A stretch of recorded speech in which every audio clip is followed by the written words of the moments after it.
le sentiment de responsabilité doit être toujours conservé. En fait, il y a une chose qui intéresse fortement ces gens qui sont dévoués, en fait, ces gens de Hizmet, qui sont dévoués pour les autres. D'ailleurs, ici notre maître, en fait, notre guide spirituel nous dit toujours, il faut chercher, en fait, son salut dans le salut des autres. Il faut chercher son salut dans le salut des autres. C'est pour ça que ces âmes, elles se dévouent aussi. Elles ne voient rien en elles, mais elles essaient justement de sauver les autres, même si pour eux, leur personnalité représente rien, un zéro. Ils vont chercher à justement essayer de sauver les autres pour que eux, ils soient sauvés aussi. Vivre pour les autres. Voilà, vivre pour les autres, exactement.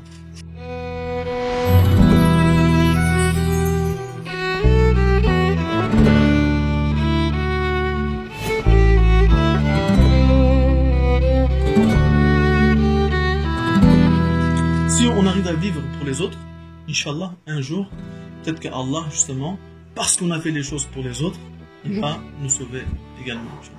C'est ce qu'on espère, en tout cas. C'est vraiment notre espérance. C'est-à-dire qu'on n'a peut-être rien pour être sauvé. On a beaucoup de péchés. On n'arrive rien à faire. Mais on essaie de faire la chose la plus importante pour Dieu. Pourquoi c'est la chose la plus importante pour Dieu? Les prophètes, jusqu'à aujourd'hui, c'est ce qu'ils ont fait, en fait. Tous les prophètes, tous les bien-aimés de Allah, qu'est-ce qu'ils ont essayé de faire?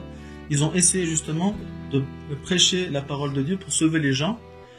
Nous, malheureusement, on a beaucoup de péchés, on est très misérables, mais on essaye de se faire sauver en essayant de sauver les autres. C'est le but. Et la première chose, justement, le sentiment de responsabilité qui doit toujours être conservé. Si on n'a pas ce sentiment de responsabilité, comment tu veux, justement, sauver le monde? Et c'est ça qu'on va essayer de voir aujourd'hui, d'accord? Lorsque les gens prononcent les mots « Pourquoi devrais-je m'inquiéter de cela ?» Une conversation qui eut lieu entre le sultan Suleiman le Magnifique et Yahya Effendi, qui était un érudit important de l'époque. En fait, Suleiman, le grand Suleiman le Magnifique, et Yahya Effendi, c'était un grand savant religieux à l'époque qui était très proche de Dieu. D'accord? Et il se passe quelque chose comme ça entre eux. Regardez le dialogue. Vient à l'esprit. Le sultan et Yahya Effendi étaient frères de lait. Yahya Effendi était une personne pieuse dont les prières étaient puissantes. Un jour, le sultan Suleiman s'interrogea sur l'avenir de l'Empire ottoman et écrivit une lettre à Yahya Effendi. D'accord, jusqu'à là, ça va? Ça va. Mais apparemment, dans le temps, ça n'allait pas. Dans le temps, ça n'allait pas, c'est-à-dire l'Empire ottoman, il y avait des soucis en fait. Il s'est posé des questions. Il dit, mais je vais aller voir Yahya Effendi, d'accord? Parce que lui, c'est un grand savant religieux. C'est une personne qui est proche de Dieu. Donc je vais lui poser la question. Et je vais lui dire, à ton avis, pourquoi ça ne va pas en ce moment? J'ai des doutes. Je m'inquiète un peu pour l'Empire ottoman. Il lui pose la question. Mon cher frère, tu es un savant empli de sagesse. Bénis-nous de ton savoir et dis-nous ce que deviendront les fils d'Othman. Les fils d'Othman, c'était Osman Oğulları, d'accord? C'était les fils d'Othman, donc c'est l'Empire ottoman. Yahya Effendi répondit par le message suivant. Pourquoi devrais-je m'inquiéter de cela, mon frère? Le sultan Suleiman fut stupéfait par la réponse et il décida donc rapidement de rendre visite à Yahya Effendi. Il était déçu par le fait qu'aucune réponse à sa question n'ait été donnée. En fait, pour lui, le fait de dire pourquoi devrais-je m'inquiéter de cela, mon frère, c'est pas une réponse en fait. Qui s'inquiète vraiment pour un grand empire.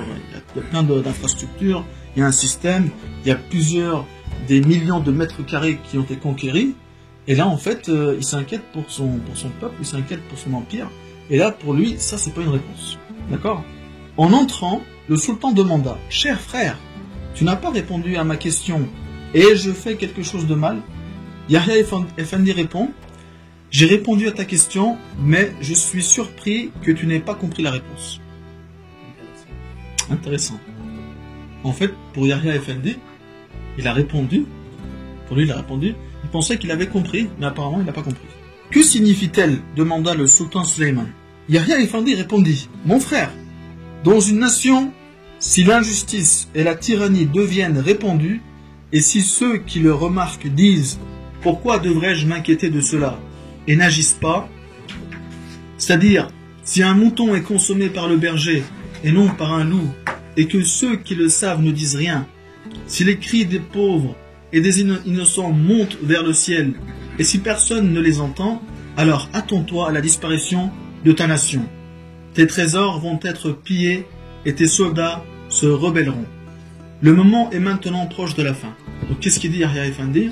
Donc tu devrais t'inquiéter, tu devrais te poser des questions, parce qu'apparemment, à l'époque, il y a un peu d'injustice, quoi. Dans Sulayman, dans la façon de gouverner, dans les choses qui se passent dans la société, apparemment, il y a une tyrannie, il y a des choses qui vont pas.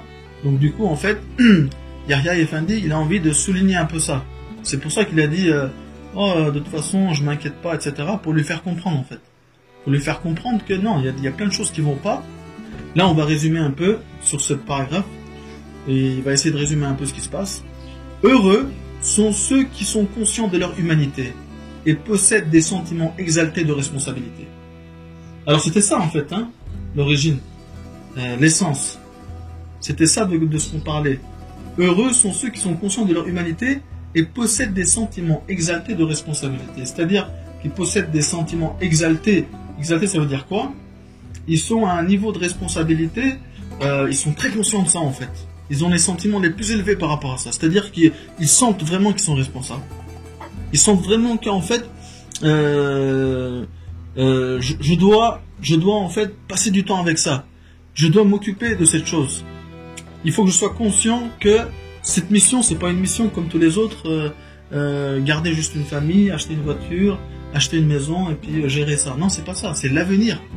C'est l'avenir de la génération. C'est même la vie éternelle des générations. La mission, elle est importante. La responsabilité, elle est importante. Donc, heureux ceux qui, justement, sont exaltés de cette responsabilité. Donc, ces gens-là, ils ne pourront jamais dire « Pourquoi devrais-je m'inquiéter de cela ?» Alors que c'est lui qui l'avait dit. Il avait dit « Pourquoi je devrais m'inquiéter ?» Ces gens-là, normalement, ils doivent jamais dire ça, normalement. Mais lui, il l'avait dit au sultan pour lui faire comprendre, en fait. En fait, c'était quoi? Il a fait de l'ironie, en fait. Il a fait de l'ironie. En fait, il a voulu dire une chose, mais il a dit l'inverse, en fait. D'accord? Quand ils observent une plaie béante, c'est-à-dire que ces gens-là, quand ils voient une grande plaie, on peut dire une plaie, mais on peut dire des flammes, en fait. Des flammes devant nous qui sont en train d'avaler nos générations, on doit s'inquiéter, là. On doit s'inquiéter. Comme il dit Ustad, qu'est-ce qu'il dit Ustad? Si je vois des grandes flammes devant moi, ma génération en train de brûler à l'intérieur, si je vais pour sauver cette génération, si je vais pour sauver ces enfants, il y a quelque chose qui m'a touché le pied, il y a quelque chose qui m'a empêché d'y aller, c'est pas ça qui va m'en empêcher en fait. Je vois une grande flamme où mes enfants sont en train de brûler.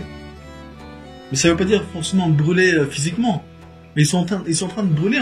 Donc du coup, les petites choses, là, ça peut nous arriver, des choses qui nous dérangent, des choses que justement ça va nous empêcher d'aller faire le bien, comme il dit Ustad. Dans tous les chemins qui conduisent aux bonnes actions, il y aura toujours des empêchements. Il y aura toujours quelque chose qui va essayer de vous freiner en fait.